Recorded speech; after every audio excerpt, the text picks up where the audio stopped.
هيبقى زي الفل وهيبقى متماسك معاكِ وحلو جدًا.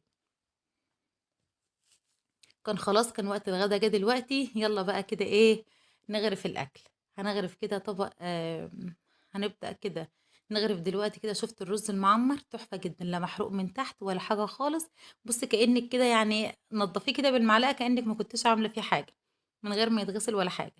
يالّا بقى دلوقتي كده إيه، وده كمان الرز الحبّة والحبّة أهو زي ما أنتِ شايفة، كان حلو جدًا ومفلفل وطعمه وريحته حرفيًا كان جبّار.